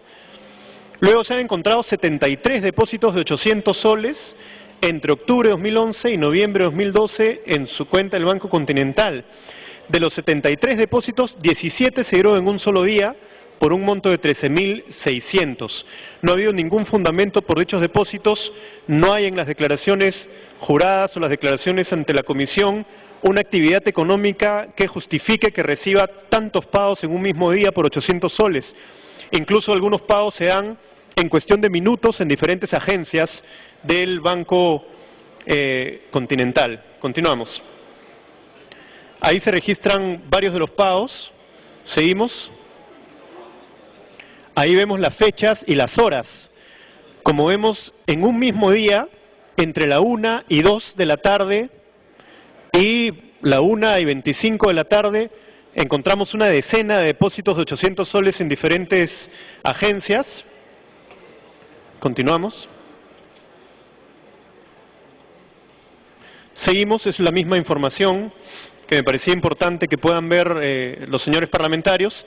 Ahí están nuevamente los ingresos en efectivo en fechas y horas muy próximas. Continuamos. Continuamos. Seguimos. Son cualquier cantidad de depósitos. Y este caso también nos llamó la atención, es el de Hammer Edmundo Zabaleta Gutiérrez. Él sí es militante aprista, laboró en Sedapal, fue director ejecutivo de los programas Parsa, que después fue Agua para Todos. Fue además en varios periodos y registra remuneraciones por el sector público en un periodo por 13.000 soles mensuales y por 1.352 y del sector privado por 5.516 mensuales. No en todo el periodo, de abril 2007 a julio 2009. Ahí están registradas sus viviendas en Trujillo, en Lima. Seguimos. Una serie de vehículos también registrados. Continuamos. Ahorros, algunos que han sido llamativos y vamos a verlo a continuación. Seguimos. Seguimos. En el análisis de la información de las declaraciones juradas se revela una variación patrimonial y gasto económico personal superior a sus ingresos netos, declarados en 61.953 soles. Esa sería la diferencia, una presunción de enriquecimiento ilícito. Continuamos. Sin embargo, si vemos algunos movimientos en sus cuentas bancarias, esto podría ser mucho mayor. Hay algunas empresas vinculadas a este exfuncionario, Botica Pharma, Santé, Pyme de Agua y Energía, contratistas generales, empresas que han tenido algún tipo de vinculación con él, ya sea porque las constituyó o porque primero tuvieron un dueño e inmediatamente después de que deje el cargo, él pasa a ser gerente o pasa a ser accionista. Continuamos. Las cuentas bancarias del señor Hammer Zabaleta del Banco Continental y el Banco de Crédito por el periodo de julio 2006 a julio 2011 registran un total de 905.230 soles y 137.109 dólares. Esto nos parece francamente llamativo. El total de sus abonos en sus cuentas bancarias superan la remuneración percibida por el señor Zabaleta entre julio 2006 y diciembre de 2010. En 441.126 soles. Sedapal no respondió a tiempo, lamentablemente, el pedido de información sobre las remuneraciones que tuvo este funcionario. Obtuvo depósitos en efectivo por un total de 206.331.000 soles en el Banco Continental y 43.050 en el Banco de Crédito y 115.885 dólares en el Banco de Crédito. Muchos de los depósitos fueron retirados casi simultáneamente en distintas plazas a donde se realizaban los depósitos. En los meses de febrero y marzo de 2008, el señor Zabaleta requirió además la emisión de un cheque de gerencia por 65.000 dólares. Continuamos. Con fecha 8 de septiembre de 2010 se observó un depósito en el Banco de Crédito por 14.151 dólares a través de un cheque a cargo de EAFC Maquisystem S.A. Asimismo, se observan otros depósitos que vamos a ver más adelante. Continuamos. Me parecía interesante mostrarle a los congresistas estos cuadros. Aquí vemos una serie de depósitos que le realizan en efectivo en diferentes momentos en un determinado lugar y que él los retira casi exactamente en otros lugares. Continuamos. Por ejemplo, aquí, esto es 2006, cuando él ya se desempeñaba como funcionario, recibe un depósito en Trujillo por 7.000 soles y retira el mismo día en la oficina de Covida en Lima 5.000 soles. Luego recibe en Trujillo otros depósitos el 18 y el día 20 hace el retiro en Lima de los montos. Continuamos. Aquí vemos más casos. Ingreso en efectivo, 5.000 soles en Trujillo, el mismo día los retira en la oficina Covida, exactamente el mismo monto. Abajo vemos también otro depósito en Trujillo por 2.000 soles, lo retira en efectivo el mismo día, 2.000 soles. Ingreso en la oficina Megaplaza, en Lima, por 3.500 soles, inmediatamente lo retira en la oficina de Covida por 3.500 soles. Es decir, no solamente ingresos en una provincia que son retiradas en otra provincia, sino dentro de Lima. Depósitos que recibe en una agencia y que retira inmediatamente en otra agencia. Continuamos. Recomendaciones. Voy a leer las recomendaciones, que es lo que finalmente votamos aquí en el Pleno. Remitir el presente informe al Ministerio Público para que en uso de sus atribuciones continúe con la investigación en relación a los indicios existentes de la presunta comisión de los delitos de enriquecimiento ilícito, artículo 401 del Código Penal, lavado de activos, de acuerdo a la Ley 27765 y asociación ilícita para delinquir, artículo 317 del Código Penal, por parte de los funcionarios públicos investigados, así como de las personas, familiares, socios, apoderados, etcétera, involucrados en estos hechos y las personas jurídicas mencionadas en el informe. Como pueden ver, no estamos individualizando responsabilidad penal por el hecho de que no pudimos concluir las investigaciones. Estamos recomendando remitir al Ministerio Público para que profundice y observe si es que podría haberse dado estos tipos penales. Segundo, remitir el informe a la Superintendencia de Administración Tributaria, SUNAT, para que en uso de sus atribuciones realice las acciones necesarias con el fin de determinar posibles incumplimientos de obligaciones tributarias, así como evasión de impuestos por parte de los funcionarios públicos investigados. Recomendar al Congreso de la República establezca procedimientos de coordinación con entidades como SUNARP, SUNAT, OCE, Infocorp, RENIEC, MEF, Ministerio Público, Poder Judicial, entre otras, con el fin de intercambiar información y agilizar el procedimiento de investigación realizado por el Congreso en la lucha contra la corrupción. Informar a la Contraloría General sobre la problemática hallada en relación a las declaraciones juradas de bienes y rentas. Creemos que estas declaraciones deben tener mayor detalle. 5. Hacer reconocimiento de la Superintendencia de Banques, Seguros y AFP la problemática hallada durante nuestra investigación, de tal manera que pueda adoptar medidas necesarias en relación a las entidades supervigiladas para un mayor control de las mismas y de los funcionarios responsables, que permita informar de manera oportuna. Esto le va a pasar a otras comisiones investigadoras, que yo le pido atención a los presidentes. La información bancaria y tributaria llega al final, cuando está cerrando la investigación, y es muy difícil procesarla rápidamente. 6. Recomendar que el Congreso adopte las medidas necesarias para que las investigaciones que debe realizar en uso de sus atribuciones se lleven a cabo con todas las prerrogativas que esta conlleva. Continuamos. Muchas gracias. Con esto terminamos este informe. Solicito que pasemos al informe del caso Coyique.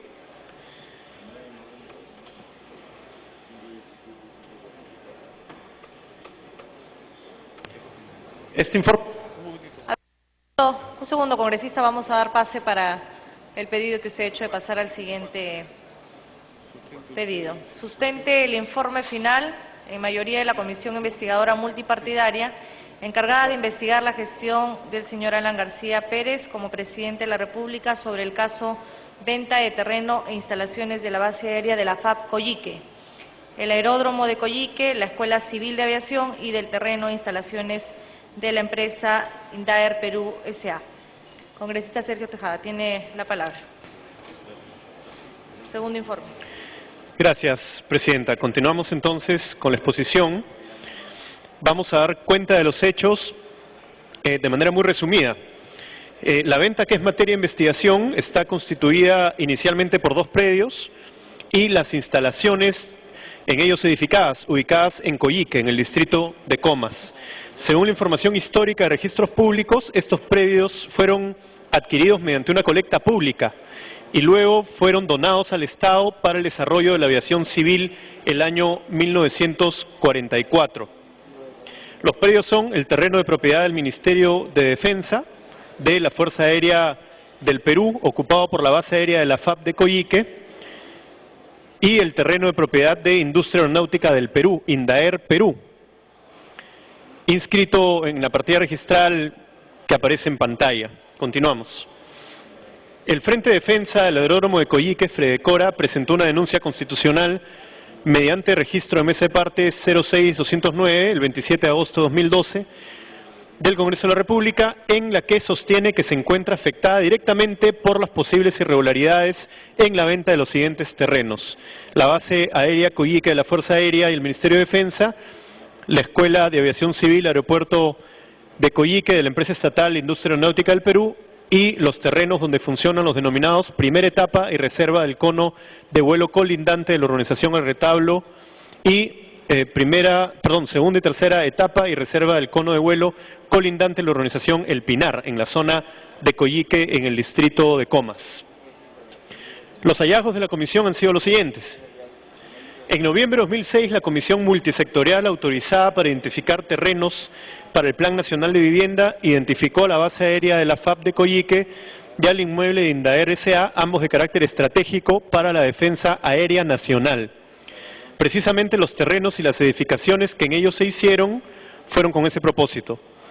En abril de 2007, la empresa consorcio DH Mont, que ustedes recordarán del caso de los colegios emblemáticos, que no contaba con capacidad financiera ni de ejecución, presentó una iniciativa privada al amparo de la legislación orientada a la promoción de la inversión en provincias. La iniciativa privada fue primero declarada de interés, sin la opinión de la Fuerza Aérea del Perú, y posteriormente declarada nula, luego de una sucesión de actos contradictorios por parte de Proinversión, que no observaron que las iniciativas privadas son peticiones de gracia que no otorgan derecho a reclamación. El gobierno del expresidente García, a través del Fondo Mi Vivienda, en un acto contradictorio con la declaración de nulidad del proceso de iniciativa privada, convoca una adjudicación de los mismos terrenos de Coyique en un proceso en el que participa el consorcio de DH Mont y en el que resulta ganador el consorcio peruano-chileno GIM y Vesco S.A. Es de remarcar que la empresa Vesco S.A. es la filial de la empresa chilena Besalco S.A., proveedor en Chile de la Fuerza Aérea de Chile en el rubro de construcción de aeropuertos. El consorcio DH Mont, al ver esta situación, lleva una queja ante el Fuero Constitucional que sentencia ordenando que se continúe con el proceso de iniciativa privada, pero solo con DH Mont, sin considerar que el consorcio contaba con la vía judicial para hacer valer su derecho, que el carácter de la petición de gracia de la iniciativa privada, o sin considerar el carácter de petición de gracia, que los inmuebles eran de dominio público y no habían sido desafectados, este hecho es importante, que pertenecían a la Fuerza Aérea y eran patrimonio de la Reserva Nacional y por tanto intangibles. Según las normas vigentes en ese momento, si se otorgaba una donación con un propósito, no se podía cambiar ese propósito. No existía informe técnico de la Fuerza Aérea del Perú, no estaban habilitados para propósitos de construcción de vivienda, la venta afectaba a la aviación civil, la ha afectado, a la formación de pilotos civiles y por lo tanto a la reserva de la Fuerza Aérea del Perú, así como también al sistema de defensa nacional. Que la pista de aterrizaje del aeródromo se había valorizado a precio de terreno rural y no se habían valorizado las edificaciones, y que los terrenos como tales se encontraban absolutamente subvaluados en la declaración de interés de la iniciativa privada. Posteriormente a la sentencia del Tribunal Constitucional se producen una serie de reuniones entre DH Mont, el consorcio y el expresidente de la República. Él mismo declara que lo cita para solucionar esta controversia que había llegado hasta el Tribunal Constitucional. Y lo que acuerdan en estas reuniones es compartir el 50%, es decir, 50-50, la ejecución del megaproyecto Ciudad del Sol de Coyique, con financiamiento del Fondo Mi Vivienda. Según el expresidente García, con el acuerdo de DH Mont de no construir 10.000, sino 16.000 viviendas, y de no pagar 28 millones, sino 58 millones de nuevos soles, se habría generado beneficios para el Estado. Pero esto es cuestionable, pues la iniciativa privada buscaba construir más de 16.000 viviendas y el concurso del Fondo Mi Vivienda, a su vez, más de 22.000 viviendas. De la misma manera, en cuanto a los precios, el monto que llegó a pagar el consorcio Graña y Bresco por uno de los terrenos fue superior al precio que después determinó Proinversión. Continuamos. Lo que no señaló el expresidente García es que Proinversión aceptó que el dinero del pago de los terrenos no ingresara al Estado, sino que se aporte a un fideicomiso privado para la construcción supuesta del aeródromo de Chincha, en el que el propio consorcio de DH Mont actuó como fideicomitente, sustituyendo al Estado. Por lo tanto, legalmente no realizó ningún pago por los terrenos que recibió. De la misma manera se constituyó en fideicomitente en el fideicomiso para la construcción del conjunto habitacional de Coyique. De esta manera se constituyó en fideicomitente de 2 patrimonios fideicometidos, del dinero que pagó por los terrenos de Coyique y de los terrenos que recibió por dicho pago. Esta doble condición de fideicomitente le permitió recuperar de la fiduciaria S.A., uno de cuyos socios es un banco que del que ha sido representante Ismael Benavides, exministro de Economía, de dominio de los inmuebles para que, tratados como terrenos, sean acumulados primero y luego lotizados en 3 predios, uno de los cuales fue vendido a Graña y Montero, Viva, cumpliéndose así el acuerdo que permitió, con la participación del expresidente García, anular la venta realizada por el Fondo Mi Vivienda y el consorcio peruano-chileno Graña-Vesco. En septiembre de 2010, DH Mont vendió a Graña uno de esos 3 predios en que dividió los inmuebles de Coyique a un precio muy superior al que lo compró, obteniendo una renta por la cual no habría pagado el impuesto correspondiente. Tampoco se pagó el impuesto a las ventas ni en la primera ni en la segunda operación. A esto se agrega que previamente, el 29 de abril de 2010, el Banco Continental prestó a DH Mont la cantidad de 61 millones de nuevos soles para pagar los inmuebles vendidos por Proinversión como terrenos a precios subvaluados por menos de 58 millones de soles. Dicho préstamo fue realizado con la garantía de los inmuebles de la Fuerza Aérea del Perú porque, por supuesto, en el momento que se convirtieron en garantía no pertenecían a DH Mont, sino a la Fuerza Aérea del Perú.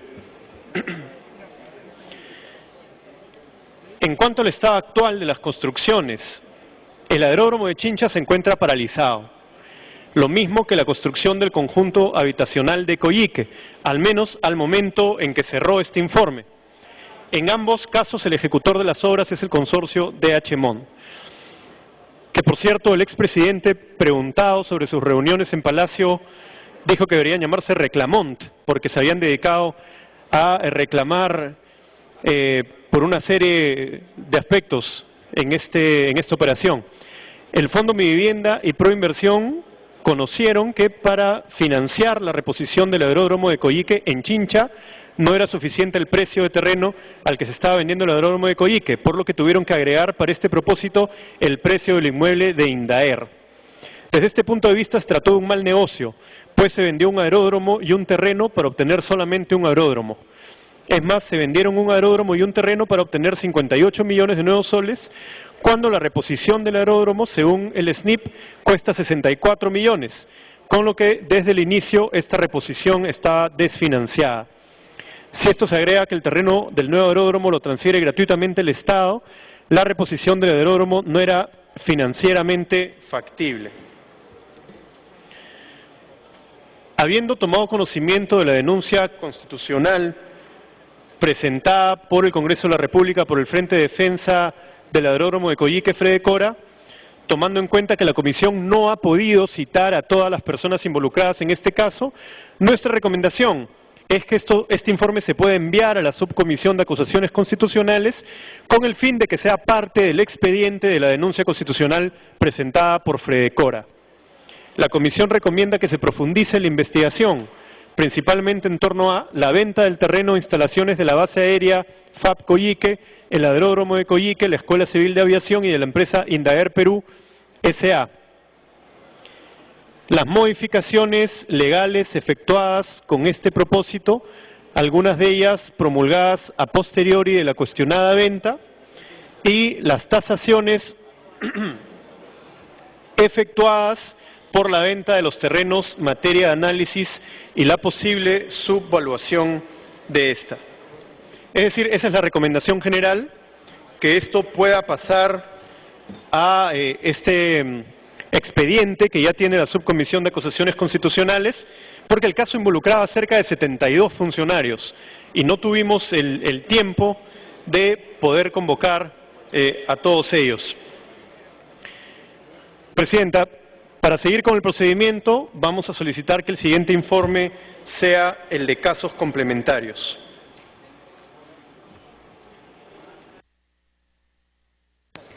Antes de pasar al siguiente informe, vamos a saludar a quienes nos acompañan en galerías, invitados por el congresista Josué Gutiérrez, a los directivos del Parque Nacional de Tingomaría, el Hogar de la Bella Durmiente. Es una danza y una agrupación que vienen desde Tingomaría. Un aplauso para ellos.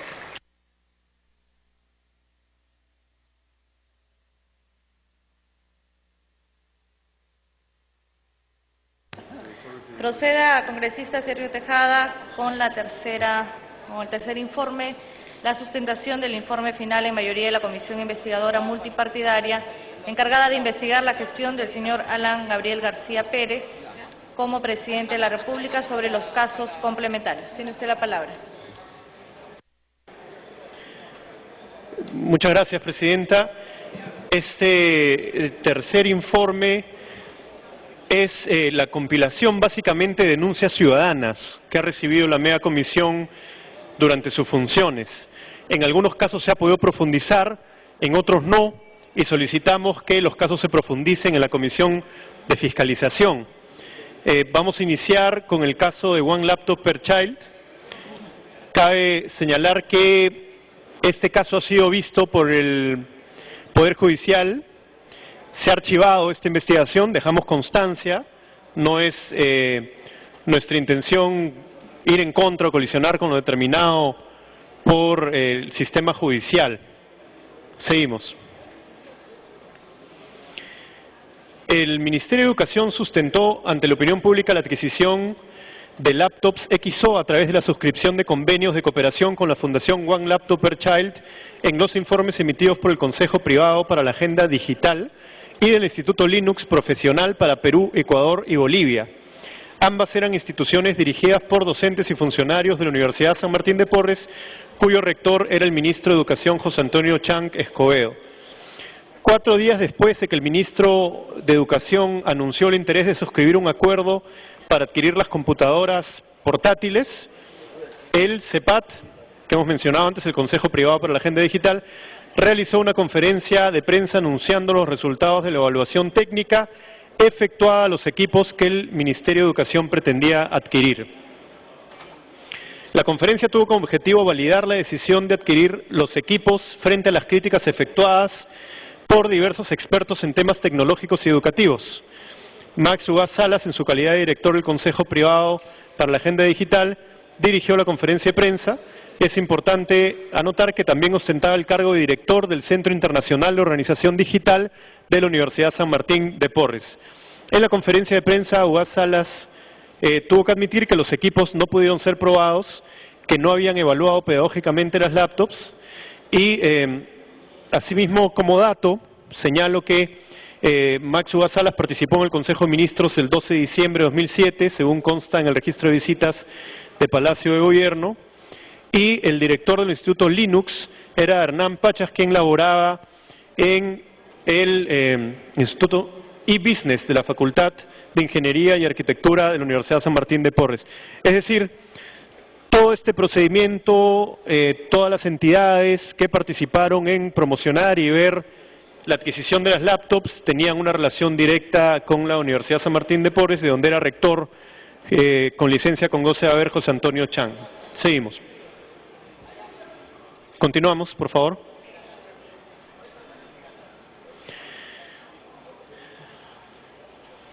Sobre la base según la cual los equipos donados de la misma fundación One Laptop Per Child y los adquiridos por el Estado peruano, podemos indicar lo siguiente.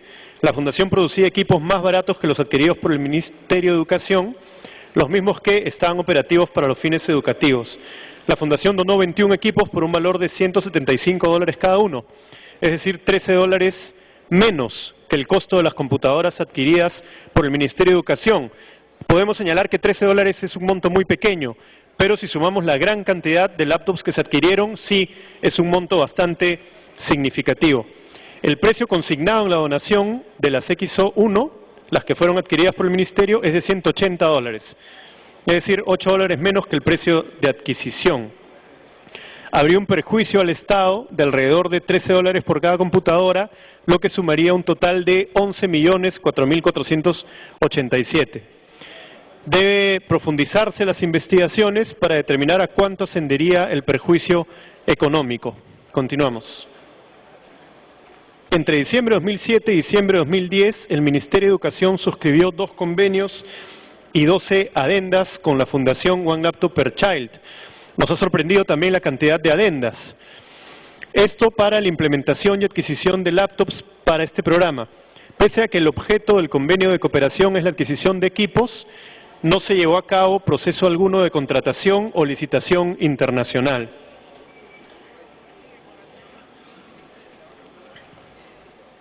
Al suscribirse el primer convenio, así como la primera y segunda adenda del mismo, estaba vigente la Ley de Contrataciones y Adquisiciones del Estado, norma que no excluye a dichos acuerdos de su aplicación.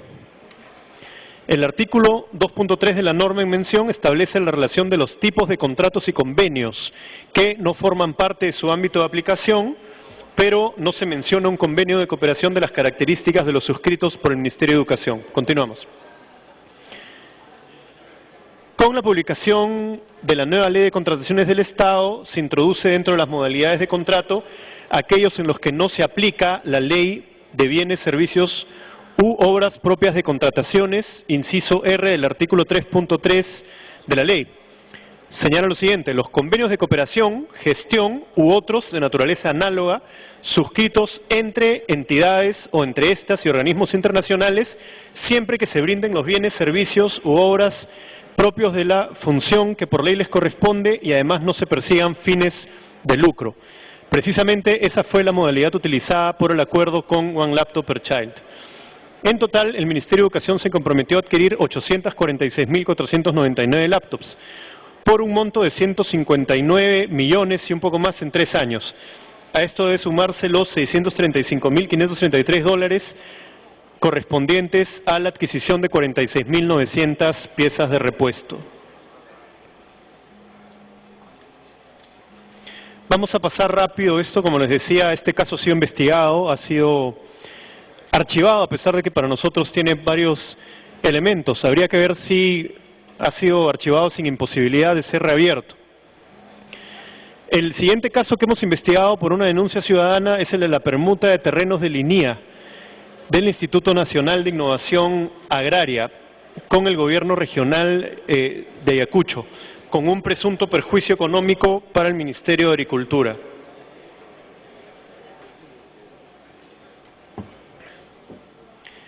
La aprobación del contrato de permuta entre el Ministerio de Agricultura y el Gobierno Regional de Ayacucho se sustentó en la aplicación de un artículo de la normatividad de bienes nacionales referido a bienes muebles, que no era pertinente. No se contempló la compensación que debía ser cubierta por el Gobierno regional, debido a la desigualdad en la valoración de los terrenos materia de intercambio. El monto que Linía dejó de percibir por la aplicación errónea de la norma alcanza los 24.298.352 nuevos soles.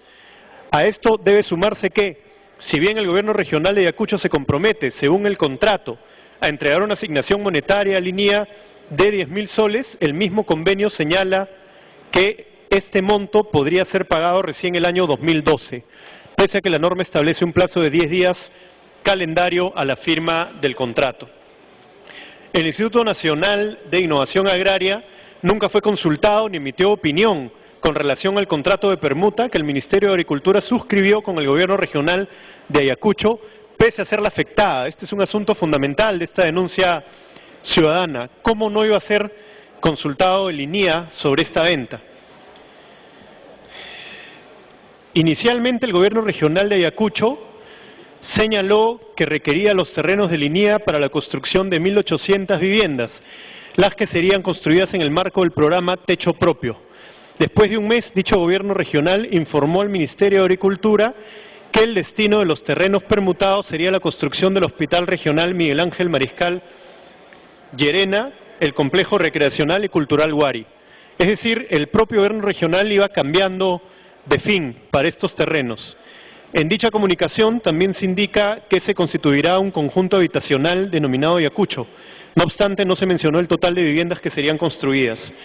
La comunicación del gobierno regional solo hizo referencia a una reunión sostenida previamente con el ministro de Agricultura, pero no se indica ni las razones ni la existencia de un acuerdo del Consejo Regional para el cambio de uso que pretendía darse a los terrenos permutados.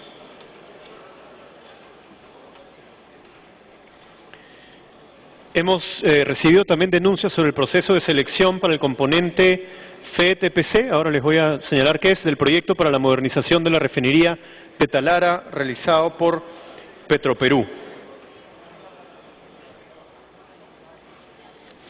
En el proceso para el proyecto de modernización de la refinería de Talara, en octubre de 2008, el presidente del directorio de Petroperú, Luis Rebolledo, exfuncionario de COFIDE y socio fundador de la Asociación Nueva Economía, junto con Enrique Cornejo, designó como gerente general de este proyecto de modernización a Lino Serna Díaz. Serna Díaz, de profesión economista, al momento de ser nombrado, tenía un proceso judicial en curso por usurpación de funciones en agravio del Colegio de Economistas de Lima. Serna reemplazaba a Pedro Milla, quien se había desempeñado en el cargo desde el año 2005, y pasó a encabezar el proceso de selección justamente en las etapas de preselección y adjudicación de la Buena Pro. La selección de postores y la adjudicación de la Buena Pro para ejecutar el contrato FED-EPC del proyecto de modernización de la refinería de Talara tuvieron una serie de cuestionamientos por las presuntas irregularidades que se habrían cometido. La comisión determinó que no existen los cuadros de evaluación de postores con el detalle de los ítems considerados tanto para las propuestas técnicas como para las propuestas económicas. El comité simplemente se limitó a informar los puntajes generales. En el proceso se fueron eliminando los postores hasta dejar prácticamente como única competidora a la empresa española Técnicas Reunidas S.A. Al respecto, se observa que el proceso de verificación de información proporcionada por Técnicas Reunidas no habría sido culminado antes de la firma del contrato. De la información contenida en las facturas y documentos de pago canceladas a Técnicas Reunidas como parte de la ejecución financiera del proyecto, se puede indicar que a marzo de 2013 el Estado ha desembolsado 143.193.000 soles. Ahí pueden encontrar en el cuadro el concepto. Continuamos. Durante el periodo investigado se canceló un total de 39.562.420 nuevos soles, que constituye el 26.77% del total del monto facturado por el Estado peruano, desde la suscripción del contrato hasta marzo de 2013. En ningún caso se ha establecido el pago de impuestos de ningún tipo, por lo menos en el Perú, pese a que en varias facturas, como las emitidas el 11 de mayo de 2011, se consigna que el monto estaría sujeto al 15% de retención del impuesto a la venta. El Cristo del Pacífico del Grupo Odebrecht es otro tema que se ha investigado en este informe llamado de casos complementarios. Continuamos. Como recordarán, hace algunos años se construyó en Chorrillos el llamado Cristo del Pacífico. El expresidente declaró que era a partir de una serie de aportes de empresas que habían constituido un patronato para poder realizarlo y que él mismo había aportado de sus ingresos una suma importante. Lo que hemos encontrado es lo siguiente, ¿no? Los hechos muestran una relación directa entre los representantes del Grupo Odebrecht y altos funcionarios del Poder Ejecutivo durante el periodo materia de investigación. Entre julio de 2006 y febrero de 2007, la empresa Odebrecht Perú Ingeniería y Construcciones SAC fue cliente del estudio Nava y Huesa, abogados. El referido estudio fue fundado por Luis Nava Guibert, quien durante el periodo investigado se desempeñó como secretario general de Palacio de Gobierno y ministro de la Producción. Esto lo hemos indicado en el primer informe aquí sustentado. Asimismo, el referido estudio también prestó servicios a la empresa Petrobras, cliente del grupo Odebrecht, entre diciembre de 2006 y diciembre de 2011, por un total de 64.109 nuevos soles. Gracias. El Patronato Cristo del Pacífico se formó para ejecutar la instalación del monumento donado por el grupo Odebrecht. Fue creado en febrero de 2011 por la empresa Odebrecht Perú Ingeniería y Construcción SAC, representada por Jorge Simoes Barata y Fiorella Giovanna Simeone Blondet, a título personal. Seguimos. Hemos encontrado que varios funcionarios de Odebrecht acuden con frecuencia a Palacio de Gobierno, entre ellos Jorge Simoes Barata, que es director superintendente de Odebrecht en el Perú, presidente de la Asociación Odebrecht Perú para el Desarrollo Sostenible y la Conservación, creada en marzo de 2008 y que realizó la donación del Cristo del Pacífico, y presidente del Patronato del Cristo del Pacífico. Sostuvo 13 reuniones con el expresidente García Pérez y 3 con otros funcionarios de Palacio de Gobierno, entre ellos el secretario general Luis Nava Guibert. Raimundo